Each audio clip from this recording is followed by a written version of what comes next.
My name is Brian Worrell, City Council for District 4, and I am the Chair of the Boston City Council Committee on Ways and Means. Today is September 6, 2024. This hearing is being recorded. It is also being live streamed at boston.gov/city-council-tv and broadcast on Xfinity Channel 8, RCN Channel 82, and Files Channel 964. Written comments may be sent to the committee email at ccc.wm@boston.gov and will be made part of the record and available to all councilors. Public testimony will be taken at the end of this hearing. Individuals will be called on in the order in which they signed up and will have 2 minutes to testify. If you are interested in testifying in person, please add your name to the sign-up sheet near the entrance of the chamber. If you're looking to testify virtually, please email our Central Staff Liaison, Shane Pack, at Shane, SHANE, .pac@boston.gov for the link, and your name will be added to the list. Today's hearing is on docket number 1163.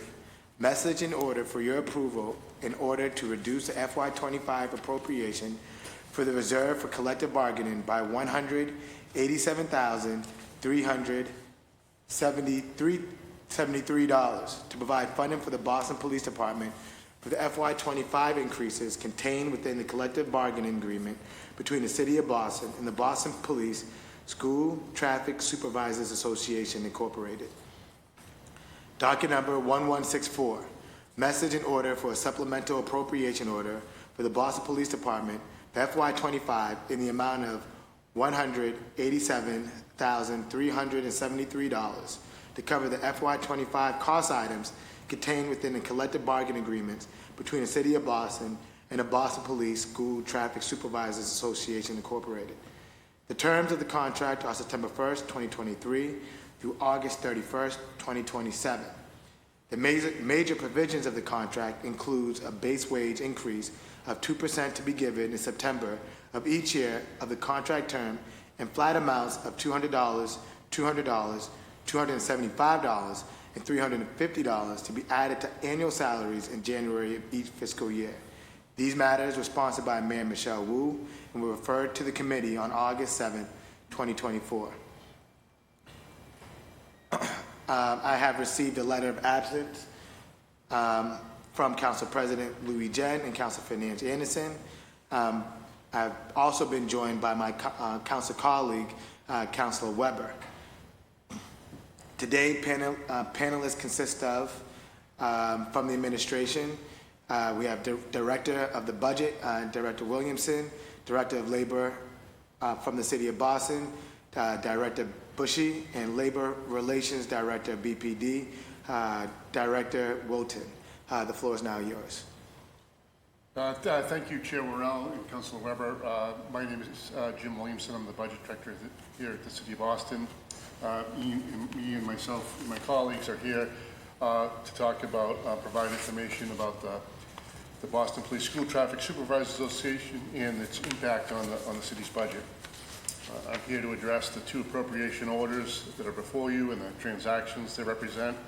As you just read through the dockets, the 2 dockets, 1163, 1164, transfer $187,000 from the collective bargaining reserve into the police department budget. And in the current year budget, the FY25 budget, which was finalized in June 2024, it included a collective bargaining reserve that totaled $96.8 million in aggregate to cover all of the outstanding collective bargaining contracts. There have been 4 collective bargaining agreements that have been approved by the council so far in this fiscal year, totaling around $890,000. So with this reduction of $187,000 for the School Traffic Supervisors Union, the new balance of the reserve will be $95.8 million. Thank you. Good morning, councilors. I'm the Director of Labor Relations for the City of Boston. This is basically the same pattern of economic contract you've seen in the other collective bargaining agreements. This one is a little bit different because the school traffic supervisors are not full-time employees. They work roughly 15 hours a week. So we did some adjustments on the flat amounts, that those are a little different than what you saw in the full-time employees' flat amounts.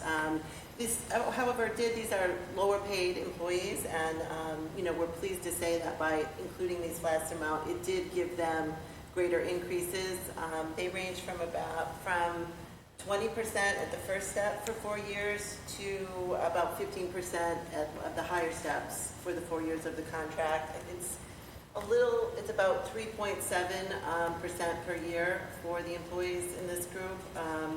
In this agreement, we also eliminated the first step of their pay salary, so they start at a higher rate and put one additional step at the top.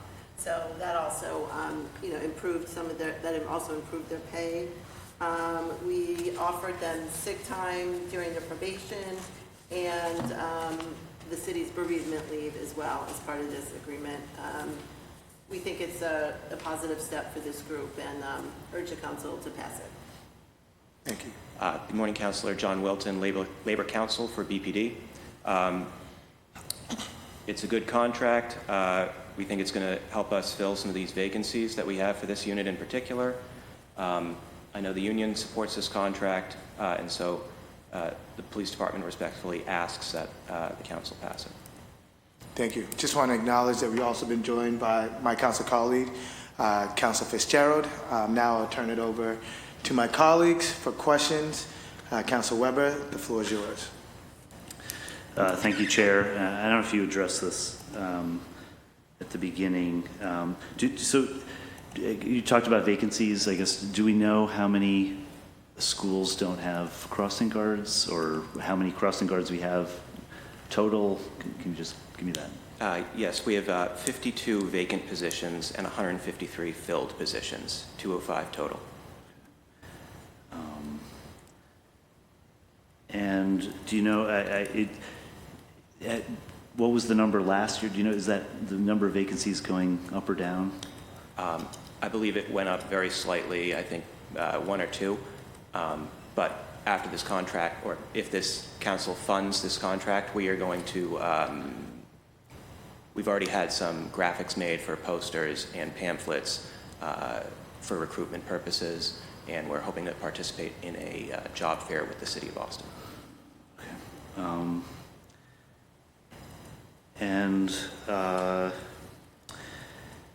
Yeah, I mean, I guess so. If we fund this with these increases, like what's the pay structure? Does it depend how many? Can you give me a sense of how much you're paying an hour? Does it go up the more experience you have? By how much? We have 9 steps for this union group. The first step, it's going up a total of an effective rate of 20% over the course of 4 years. So it's a very significant increase. Just 20% of what? Do we? The current annual salary for the first step is $13,004. Okay. And crossing guards, do you get a certain number? You show up for work. Do you get a certain number of hours per day? I'm not sure how we. Yep. It's broken down into 2 90-minute shifts a day, so it's 15 hours a week. They're part-time employees. Okay. And then do you know, is there are crossing guards, how many of them come from Boston Police Department? Can you be a retired police officer and become a crossing guard? Is there a pipeline there? There's not much of a pipeline there. You can, it's not prohibited, but a lot of the crossing guards live in the neighborhoods that they perform their crossings in. I'll say a lot of them have part-time work with the school department as well, so a lot of them cross during the morning and the afternoon and are lunch monitors at the school department during the day. And I know there's been some talk of working with parent groups or trying to fill gaps, with with parents who obviously have other obligations, and but has there been any effort that you're aware of to kind of try to fill these gaps with school-based groups? So I think we're going to work with the schools to further recruitment drives and work with parent groups to do that. I don't know if there's been any discussions to actually have parents performing the same functions. Okay. And just this last question. Do you know, so I mean, there are schools that just don't have, it's a leading question, but so there are schools that don't have crossing guards because of the vacancies, is that correct? So they're assigned to specific crossings, not specific schools. So there are crossings near schools that currently don't have crossing guards, or if a crossing guard is out sick one day, that could happen. If it's a busy intersection, if it's a less safe intersection, sometimes we'll send a police officer there to do the crossing, but it really depends on what's going on in the district as well. And then do you know, if we look at a map of where the intersections are, where there are no crossing guards in the morning or after school, like are they going to be concentrated in one area, or does anyone look at how that's being done? Do you just have a preferred location for each crossing guard? So they get to bid per their contract on the crossing that they're assigned to. Well, they're each assigned to a district, and they get to bid on each crossing in that district according to seniority. We can determine the crossings. We can offer this many crossings per district and identify the crossings where we'd like them, but on a seniority basis. Are there any districts that have more unfilled positions than others? I'd have to get back to you on that. Okay, thank you. Thank you, Chair. Thank you. Council Fitzgerald, the floor is yours. Thank you, Chair. I had just as many questions as Council Weber. Okay, I just really, my kids, I live on the same street as where my kids go to school at BPS, right? And so every day I get to walk them up the hill, best part of my day. And the role the crossing guards play in their day to get them excited to go to school, and the relationship that I have with the crossing guard after this point, right? And getting to see them every day and to and from. And the games she has with the kids as they come up the hill and all this stuff. I mean, it is one of those roles where it's underappreciated, and the fact that there's vacancies, I don't think people can understand. And that you're right, they're neighborhood people, right? So they're staples that you get to see elsewhere, and that it builds community, it builds cohesion, and you got to get the right people, right? And the right people, right spot. But it's just it's a role and a job that it can fill a need for folks that are trying to look for, right, just the part-time days, supplement the income, trying to put the food on the table, stuff, trying to pay those extra bills. It's such a great thing. I think that the raise is well warranted. And they're sort of the unsung heroes, really, because my kid gets excited to actually walk up the hill to school and just to interact and have this daily interaction with them. And I cherish it very much. So that's really it. I just wanted just a personal story of how much I appreciate the work that they do, and that it's not just a show-up job. And right, I mean, they're protecting kids' lives. And at the end of the day, you really can't put a price on that. And so thank you guys for all you do in advocating for them and coming to this agreement, and happy to vote in support. So thank you. Thank you, Council. Are the crossing guards eligible for overtime? Because I know like they're scattered or staggered start times in BPS. So are they able to, do this intersection at, that starting time for school and go to another intersection? We haven't done that before. Okay. Overtime in their contract is they're eligible for overtime, but it's paid at a straight time basis because they're 15-hour-a-week employees. We haven't deployed them to different intersections before, and I'm not. I'll have to think about that. Okay.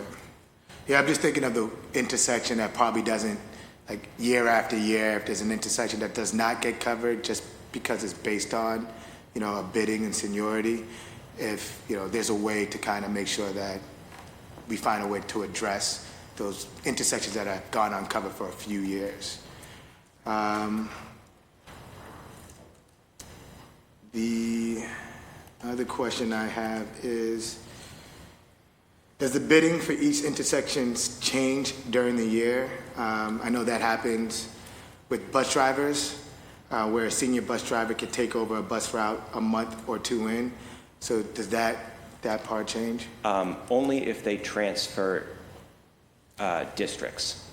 Bidding is done at the very beginning of the school year. Okay. And then if someone is hired or if someone transfers into a new district, they can bid on the open crossings. And then can you elaborate and just kind of explain the sick leave policy? I know that the bus drivers, raised that as one of their concerns.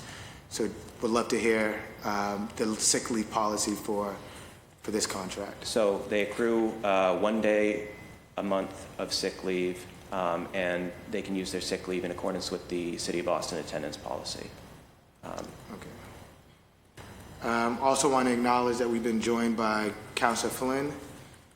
Councilor Flynn, the floor is yours. Thank you, Mr. Chair, and thank you to the administration team that's here. I do apologize for being late to this important meeting. I don't want to ask questions that may have been asked already. Jim, it's good to see you. Jim, is it accurate to say that this contract is a 2% increase? There are a few other elements beyond the 2%. There are flat amounts and changes. Probably, I think John might have addressed sort of, particularly the step one being a significant change.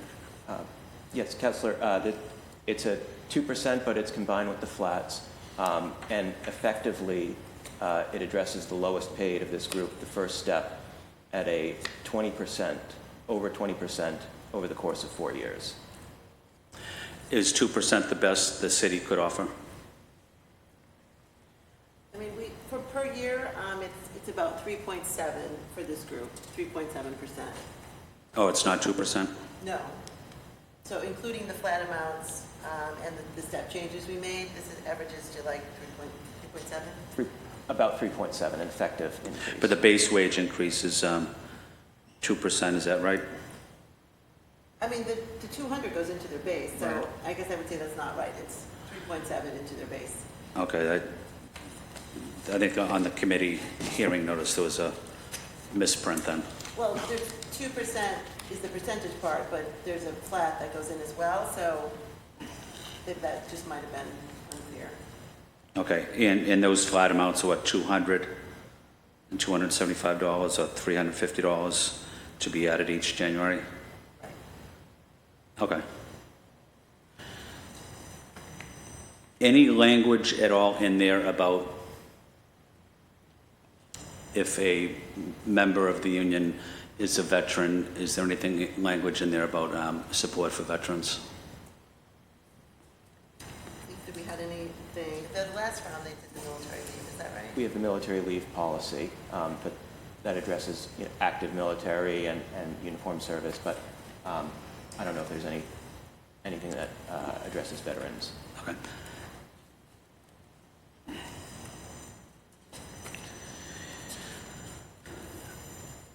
Someone starting out in this job, what would the salary be?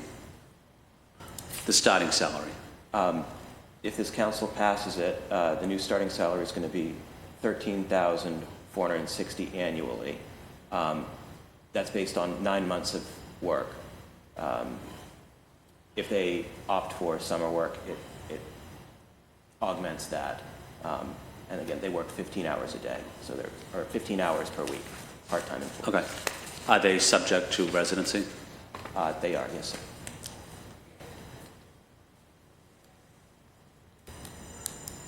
Why would they be subject to residency, making that type of salary?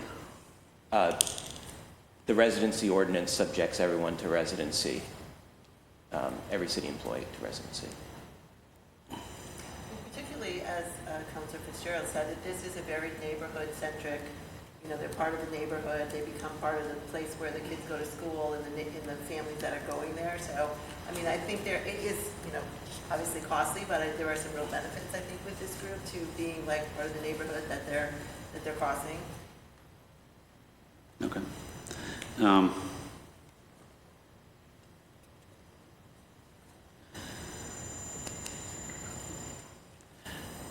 Have any of the traffic specialists in this bargaining unit, have any of them reached out to you about some of the safety concerns they have in dealing with pedestrians, dealing with speeding vehicles, or any type of hazardous situations that make their job difficult? You know, it's interesting that you asked that, Counselor.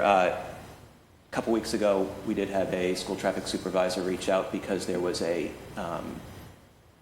walk beacon that was not operating correctly, and we were able to convey that information to BTD, and I believe it was corrected. Okay. When these traffic specialists notify their supervisors of traffic hazards, are those dealt with quickly and effectively? I would hope so. Their supervisors are the community service officers in each district. That's who they report to, and the community service officers are very well versed and familiar with each district. So I think they can advocate and try to correct the problems. And how do they do that? They reach out to, you know, either their contacts at BTD. They could reach out to their supervisor if they don't know, you know, how to do that, or depends on each issue. I would think. Have any of these traffic specialists been injured at all as a result of vehicles hitting them? Not in the 5 years that I've worked for the police department. Okay. What is their number one complaint or concern?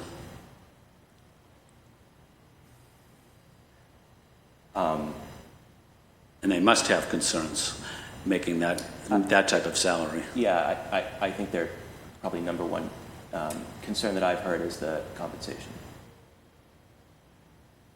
Okay. Are there a lot of vacancies because the salary is so low? It's a part-time job, so I think that also drives some recruitment issues, but I would think that salary might play some part, but we are, you know, I think this is a good contract, it's a very significant raise, and if the council votes to fund it, we are prepared to we have graphics for posters and pamphlets made, and we would like to work with the city to do a recruitment job fair. I think this job here that we're discussing is one of the most important jobs in the city, in my opinion. I think Councilor Worrell asked the question about sick leave, and just wanted to follow up on that. Certainly everyone's entitled to sick leave, and emergencies do happen. But when emergencies or sick situations do happen, how are we ensuring that a person is physically at that space providing critical public safety support to residents, even at short notice? So it is sometimes covered by a patrol officer if the school traffic supervisor cannot be at that intersection. It really depends what's going on in the district. You know, if there's multiple very serious public safety emergencies, it's likely that the police officer is not going to be deployed at the crossing. But that we should never accept that. We should never accept not having a person doing the job. And again, I understand people are sick, but we should never accept not having someone doing that job, because pedestrians and kids, students really rely on the assistance. How are we preparing for that? The police department's doing the best it can with deployment. if someone is sick, you know, if it is a busy and potentially hazardous intersection, we certainly want to have a patrol officer there. Okay. My final question, Mr. Chairman, thank you for allowing me to speak.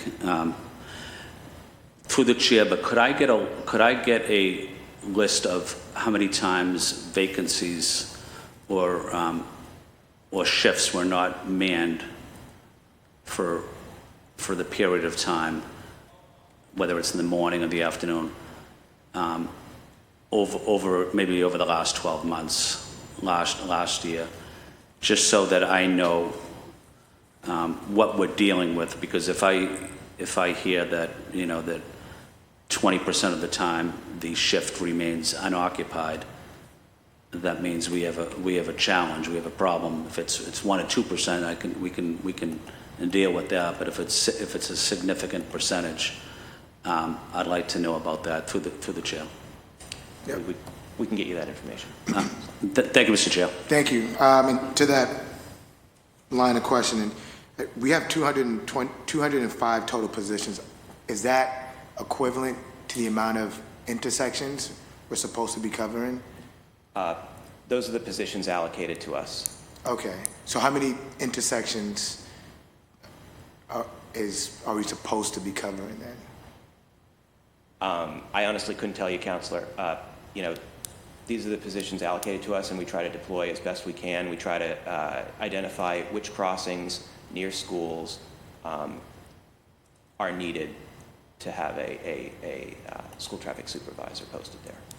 Okay. So is there any sort of list of uncovered intersections? Yes. It's when we identify an intersection, they're allowed to bid on each intersection every school year. So there is a identifiable list of uncovered intersections. All right. Yeah, I'd love to. I think Council Weber asked the same question. I'd love to just get a list of the uncovered intersections. Okay. And then I know that there's been some advocacy on exploring moving the traffic enforcement officers out of BPD onto the city, maybe to the streets cabinet or another cabinet. What is the administration's stance on that move? So it's being evaluated. I will say, just from a labor perspective, I know, the School Traffic Supervisors Union's charter is that they represent school traffic supervisors employed by the City of Boston in its police department. I don't know whether that would affect anything, but I know it's being evaluated by the city leaders. Got it. I would say we would leave it up to, other people in the administration to see what's the best, public safety decision for that, and, we'll deal with the labor implications. Awesome. I will handle those. Okay. And then knowing that was it $13,000 that a traffic supervisor makes, we have, the civilian detail flaggers, something that we're starting up. Is there any coordination to help, these individuals tap into some of those opportunities from the civilian flaggers? Not currently. I don't believe there's any discussions about that. Yeah, I think that might be a great way for some of these traffic enforcement officers to gain some additional income. And then lastly, what would be helpful for me, Director Busheen Williamson, is, sometimes we get it, sometimes we don't, but just like a one-pager on the changes prior to the meeting, that would be very helpful for me and my colleagues, especially when we're going to be passing it on Wednesday, just to make sure that we have all the details in front of us. Any further questions from my colleagues? All right. Well, thank you guys again for all your hard work. Just want to thank you for your team being out there every morning, greeting our young people and on their way back home. And with that said, this hearing on docket number 1163 and 1164 is adjourned.